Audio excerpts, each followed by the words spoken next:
नमस्कार, मैं अंजलि। उत्तर प्रदेश की बड़ी खबरों में आपका स्वागत है। आज सबसे पहले आप सभी को डेली ईयूपी की पूरी टीम की ओर से ईद मुबारक। आज है 21 मार्च, दिन शनिवार। खबरों की ओर बढ़ने से पहले एक महत्वपूर्ण बात, अगर आप भी सरकारी नौकरी की तैयारी करें तो हमारे बुलेटिन के अंत में हमारे रोज करंट अफेयर से कुछ सवाल लेकर आते हैं, जिसका अगर आपने सही जवाब दिया तो आपका नाम हमारे बुलेटिन के अंत में दिखाया जाएगा। चलिए अब नजर डालते हैं आज की सुर्खियों पर। यूपी में नवरात्र पर सुरक्षा का खास प्लान। यूपी में नवरात्र पर सुरक्षा का खास प्लान। यूपी में समाजवादी पार्टी का नया टिकट फॉर्मूला हुआ तैयार। यूपी में स्थायी डीजीपी पर फैसला टला, यूपीएससी ने लौटाया प्रस्ताव। यूपी में डिजिटल जनगणना की तैयारी मई से शुरू होगी। शशि थरूर ने सुनाया संजू सैमसन से जुड़ा अनोखा किस्सा। चलिए नजर डालते हैं आज की 25 अहम बड़ी खबरों की ओर विस्तार से। एससीसीएल में 1600 अपेरेंटिस पदों पर भर्ती शुरू। आपको बताएं, एससीसीएल में अपेरेंटिसशिप के 1600 पदों पर भर्ती का ऐलान हुआ है, जहां इच्छुक उम्मीदवार आधिकारिक वेबसाइट पर जाकर ऑनलाइन आवेदन कर सकते हैं। आवेदन की अंतिम तिथि 31 मार्च 2026 से। उम्मीदवार की न्यूनतम आयु यहाँ पर 18 वर्ष और शैक्षणिक योग्यता डिप्लोमा या फिर इंजीनियरिंग डिग्री होनी चाहिए। वही चयन यहाँ पर मेरिट और डॉक्यूमेंट वेरिफिकेशन और मेडिकल परीक्षा के आधार पर होगा। ग्रेजुएट अपेरेंटिस को 12,300 और टेक्नीशियन को यहाँ पर 10,900 मासिक स्टाइपेंड मिलेगा। यूपी में नवरात्र पर सुरक्षा का खास प्लान हुआ। आपको बताएं, यहाँ पर यूपी में वासंतिक नवरात्र के दौरान महिलाओं की सुरक्षा के लिए यहाँ पर मिशन शक्ति अभियान शुरू हो गया है और ये अभियान 1 महीने तक चलेगा। इसी के साथ साथ जिसमें मंदिरों और भीड़ भाड़ वाले स्थानों पर महिला पुलिस तैनात की जाएगी। वही इसी के साथ साथ एंटी रोमियो स्क्वाड सख्ती से यहाँ पर कार्यवाही करेगा। वही स्कूल कॉलेजों में जागरूकता कार्यक्रम, आत्मरक्षा प्रशिक्षण और हेल्पलाइन नंबरों का प्रचार भी किया जाएगा, ताकि महिलाओं को सुरक्षित और सशक्त बनाया जा सके।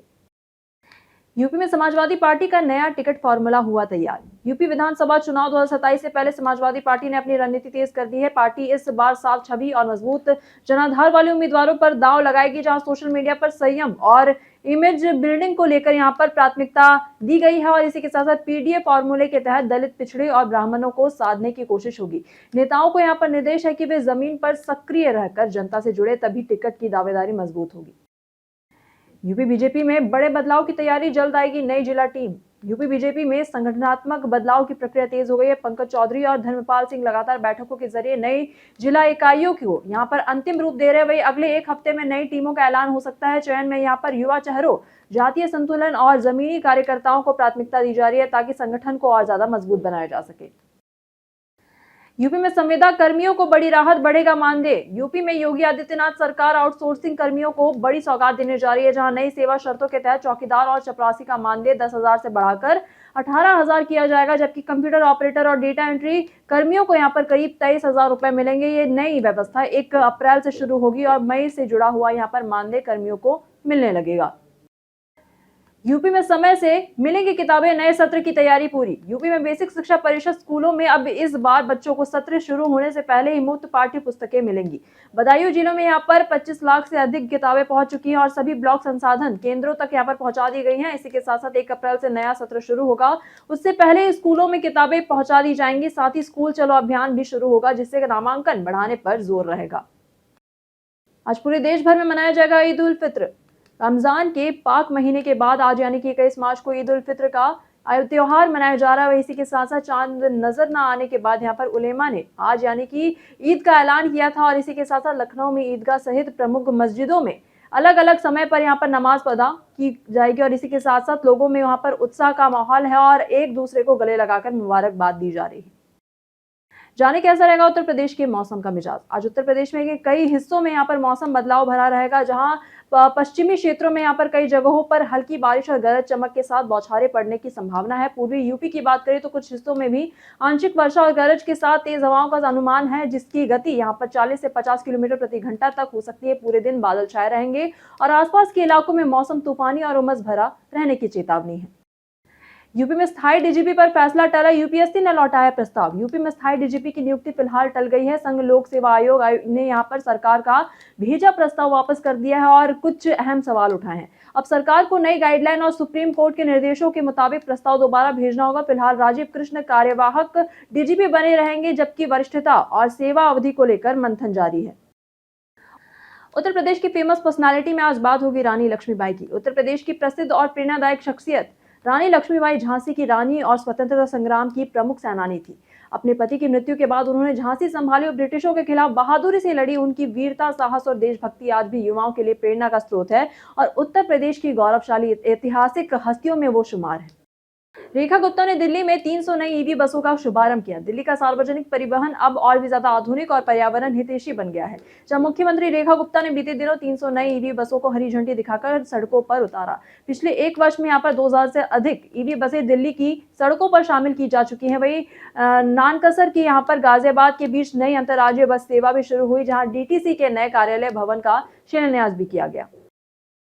यूपी रेरा की बड़ी कार्यवाही, 3 बिल्डर प्रोजेक्ट्स पर जुर्माना। यूपी रेरा ने नियमों का उल्लंघन करने वाले बिल्डर प्रोजेक्ट्स के पर यहां पर सख्त कार्यवाही की है, जहां एस्टेट 105, शोभा रिवाना और इसके साथ साथ अविकल्प एस्टेट पर यहां पर 5-5 लाख रुपए का जुर्माना लगाया गया है, जहां ये परियोजनाएं बिना पंजीकरण के ही प्रचार प्रसार कर रही थी। रेरा ने साफ किया कि 500 वर्ग मीटर से बड़े या फिर 8 से अधिक फ्लैट वाले प्रोजेक्ट्स का पंजीकरण अनिवार्य होगा, और वरना अगर ऐसा इसका उल्लंघन किया जाता है तो कार्यवाही इसमें तय है। एटा में मिली प्राचीन जैन प्रतिमा विवाद पर हाईकोर्ट का आया फैसला। इलाहाबाद हाईकोर्ट ने एटा में मिली प्राचीन जैन प्रतिमा को लेकर अहम फैसला सुनाया, जहां कोर्ट ने निर्देश दिया है कि प्रतिमा को 11 अप्रैल तक इलाहाबाद संग्रहालय में सुरक्षित रखा जाए। वहीं दिगंबर और श्वेतांबर संप्रदाय के बीच यहां पर चल रहे विवाद को देखते हुए विशेषज्ञों की टीम जांच करेगी और 3 महीनों में यहां पर रिपोर्ट सौंपेंगे, और फिलहाल प्रतिमा पुलिस अभिरक्षा में रखी गई है। यूपी में एलपीजी वितरण की कालाबाजारी पर होगी बड़ी कार्यवाही। यूपी में एलपीजी सिलेंडर वितरण को लेकर सरकार सख्त हो गई है, जहां खाद्य एवं रसद राज्य मंत्री सतीश चंद्र शर्मा ने अधिकारियों को नियमित निगरानी और आपूर्ति सुनिश्चित करने के निर्देश दिए हैं। अवैध भंडारण और इसी के साथ साथ कालाबाजारी पर कड़ी कार्यवाही की चेतावनी दी गई है। साथ ही राशन कार्ड, ई-केवाईसी और गेहूं खरीद को लेकर भी तेजी लाने के निर्देश दिए गए हैं।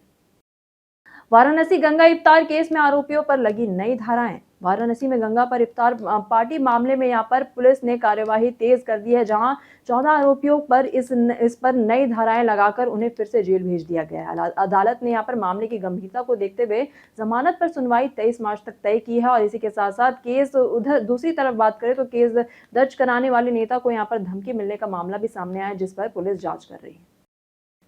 एकेटीयू में 150 करोड़ से बनेगा AI centre of excellence. UP के एकेटीयू में यहां पर आर्टिफिशियल इंटेलिजेंस को बढ़ावा देने के लिए बड़ा कदम उठाया गया है, जहां विश्वविद्यालय में 150 करोड़ रुपए की लागत से एआई सेंटर ऑफ एक्सेलेंस स्थापित किया जाएगा। ये लखनऊ में है, और इसके साथ ही स्पेस टेक्नोलॉजी और साइबर फॉरेंसिक जैसे क्षेत्रों में भी नए सेंटर बनाए जाएंगे, जहां 1178 करोड़ रुपए के बजट को मंजूरी मिल चुकी है, जिससे छात्रों को आधुनिक तकनीक और रिसर्च के बेहतर अवसर मिलेंगे।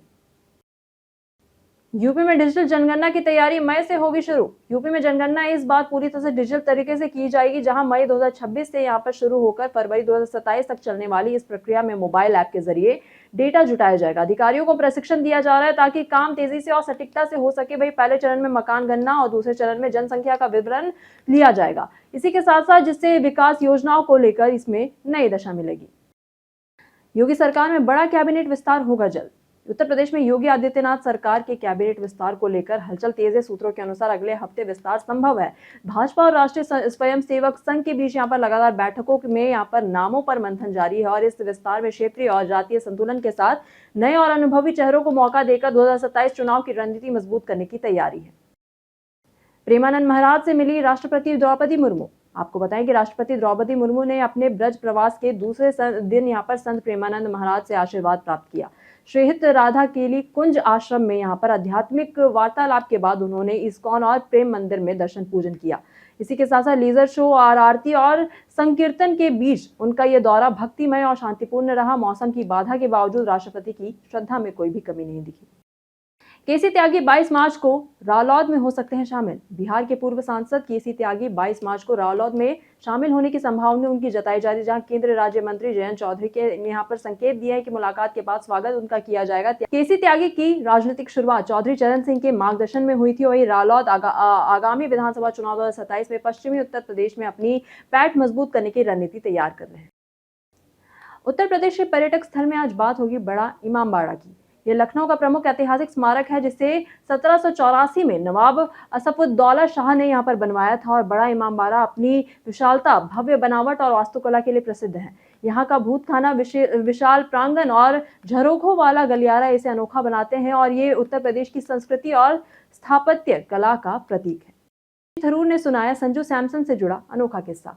सांसद शशि थरूर ने हाल ही में बताया कि जब संजू यहाँ पर 14 साल के थे और युवा क्लब क्रिकेट खेलते थे, तब उन्होंने यहाँ पर संजू से कहा था कि वह अगले MS धोनी बनेंगे, लेकिन सालों बाद उनके दोस्त गौतम गंभीर ने शशि को याद दिलाया कि यहाँ पर संजू को किसी का दूसरा होने की जरूरत नहीं है, क्योंकि वह एकमात्र संजू सैमसंग है और T20 वर्ल्ड कप 2026 में संजू ने सिर्फ 5 मैचों में 321 रन बनाए और भारत को चैंपियन बनाने में अहम भूमिका निभाई। शशि थरूर ने उनकी शांत और निडर पारी की भी तारीफ की। संजू सैमसंग ने यहाँ पर साबित कर दिया कि उनका खेल सिर्फ टैलेंट नहीं बल्कि टीम के लिए निस्वार्थ भावना से भरा हुआ है। 1 अप्रैल से इतना महंगा हो जाएगा एनुअल फास्टैग। 1 अप्रैल 2026 से एनुअल फास्टैग पास महंगा होकर 3075 रुपए हो जाएगा। पहले इसकी कीमत 3000 रुपए थी और ये पास 1 साल तक वैध रहेगा और इसी के साथ साथ 200 ट्रिप तक टोल पार करने की सुविधा देता है। खास करके नेशनल हाईवे पर बार बार सफर करने वाले प्राइवेट कार, जीप और वैन यूजर्स के लिए ये बढ़ा हुआ पास जरूरी जानकारी है। Redmi 15A 5G भारत में 27 मार्च को होगा लॉन्च। Xiaomi का सब ब्रांड Redmi जल्द ही भारत में नया smartphone Redmi 15A 5G launch करने जा रहा है, जहां ये फोन 120 हर्ट्ज रिफ्रेश रेट वाले डिस्प्ले और बड़ी बैटरी के साथ आएगा। इसमें डुअल रियर कैमरा सेटअप और AI प्राइमरी कैमरा दिखाई देगा। वही फोन का रियर पैनल फ्लैट डिजाइन के साथ आपको बताया तो रेक्टेंगुलर कैमरा आइलैंड और इसी के साथ साथ कैमरा और फ्लैश मिलेगा। इसे 3 कलर ऑप्शन में खरीदा जा सकेगा। कई कारणों से दर्ज है भारत के इतिहास में आज की तारीख 1977 भारत की प्रधानमंत्री इंदिरा गांधी ने आपातकाल को समाप्त करने की घोषणा की। 2020 भारत में कोविड-19 संक्रमितों की यहां पर संख्या 283 तक पहुंची। प्रतिदिन आपसे 5 ऐसे जरूरी सवालों के जवाब बताएंगे जो कि यूपीपीएससी जैसे अन्य प्रतियोगी परीक्षाओं में आपके काम आएंगे। सवाल इतिहास, यूपी स्पेशल, विज्ञान, करंट अफेयर्स और भूगोल से रहेंगे। पूछे गए 5 सवालों में से आपने कितना सही उत्तर दिया है हमें कमेंट करके जरूर बताएं। हमारा पहला सवाल है कि निषाद राज्य का राजा नल दमयंती कथा में कौन था? सबसे पहला ऑप्शन है पुष्कर, दूसरा नल, तीसरा है ऋतुपर्ण, चौथा है भीम। इसका सही उत्तर है नल। हमारा अगला सवाल है कि उत्तर पश्चिम उत्तर प्रदेश में 18वीं सदी की शुरुआत में यहाँ पर रोहिलखंड की स्थापना किसने की? सबसे पहला ऑप्शन है शिवाजी महाराज, दूसरा है अली मोहम्मद खान, तीसरा है राजा मान सिंह, चौथा है बहादुर शाह जफर। इसका सही उत्तर है अली मोहम्मद खान। हमारा अगला सवाल है कि 1997 की दूसरी कानपुर की लड़ाई में विद्रोही पक्ष का कमांडर कौन था? सबसे पहला ऑप्शन है तात्या टोपे, दूसरा है नाना साहेब, तीसरा है सर कॉलिन कैंपेबल, चौथा है बेगम हजरत महल। इसका सही उत्तर है नाना साहेब। अगला सवाल है कि महाभारत में भार्गवास्त्र का एकमात्र धारक कौन था? सबसे पहला ऑप्शन है अर्जुन, दूसरा है द्रोण, तीसरा है कर्ण, चौथा है भीष्म। इसका सही उत्तर है कर्ण। हमारा आखिरी सवाल है कि 1997 में ब्रिटिश के समर्थन से अवध का चौथा नवाब कौन बना? सबसे पहला ऑप्शन है सादत अली द्वितीय, दूसरा है वाजिर अली खान, तीसरा है आसफ उद्दौला, चौथा है सुजा उद्दौला। इसका सही उत्तर है वाजिर अली खान। बीते दिन बहुत से लोगों ने हमारे वीडियो को लाइक किया था, साथ ही साथ सवालों के जवाब भी दिए थे। जिन्होंने हमारे वीडियो को लाइक किया, सवालों के जवाब दिए, उनके नाम है संजय कुमार, वशिष्ठ कुमार, स्वतंत्र यादव, महेंद्र सिंह, विश्वनाथ प्रताप सिंह, राज माथुर, नीतू गौतम। इसके साथ बढ़ते हैं आज के सवाल की और आज का सवाल है कि यूपी के किस शहर को आने वाले 5 साल में सबसे ज्यादा विकास मिलेगा और क्यों मिलेगा? आप क्या सोचते हैं? अपना जवाब हमें हमारे कमेंट सेक्शन में लिखकर जरूर बताएं। आज के लिए बस इतना ही। उत्तर प्रदेश की तमाम खबरों के साथ बने रहने के लिए देखते रहे डेली ईयूपी। साथ ही आप यूट्यूब चैनल पर देख रहे हो, चैनल को सब्सक्राइब करें। अगर आप फेसबुक पेज पर देख रहे हो तो लाइक और फॉलो बिल्कुल करें।